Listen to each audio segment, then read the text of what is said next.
Kosova u konë terë, rrymë s'kemi pas as pare me ble, u dash me shku 48 orë, ka ndaj kryeministri aty, ministra, drejtora, ka pas tensione, ka pas gjuhë tash për komunikimi mes kryeministrit dhe drejtora, nuk ka guxu më shtrajtu rryma në atë kohë, nuk ka guxu më nalë rryma në atë kohë, dhe sot 2025, edhe në nalet rryma, 80% e Kosovës sot është me agregata. Nëse delni në për qytete i sheni, më thonë është një të merë që ka ndodhë në Kosovë, edhe këqyrë një fakturat që ju ka nërë tash që 3 dit, me qëfar kosto ka jo vjanë. Më thonë, ja u ke dhoni që nërë, pe i bugjetit shtetit, dhe ja u ke që fakturën 3 herë ma të shtrajt. E ato pare që jem ka e pagujmë këtë fakturë, nuk janë të shku në bugjetin e shtetit, se njerës po menojnë po energjia e Kosovës. O njerës nuk jem ka e pagujmë bugjetin e Republikës Kosovës. Jem ka e pagujmë mafi krye me Vuk Hamovicin në Serbi. Pare tana, jemi ka i qojmë Serbi. Historikisht kemi thonë, që flajmë qymyr, pasunia ma e madhja Kosovës o qymyri.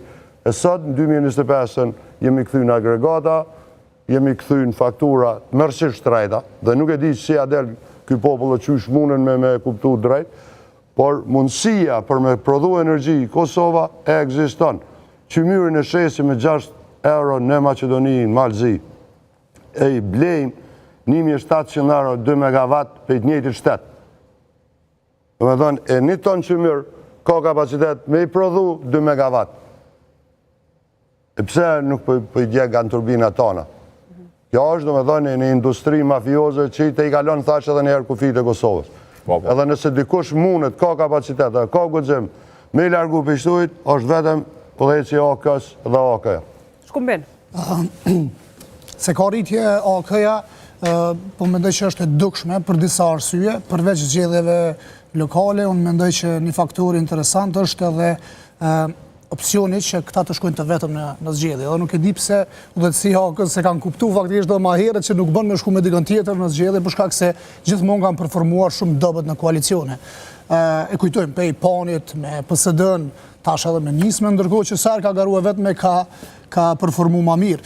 Një arsye dytë është ajo që ka u folë deri tash është çështja e energjisë.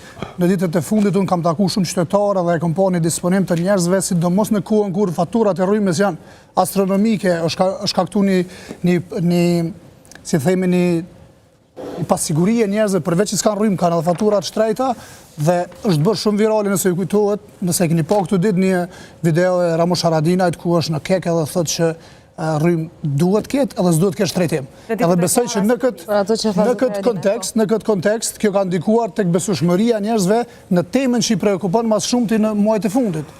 Një arsye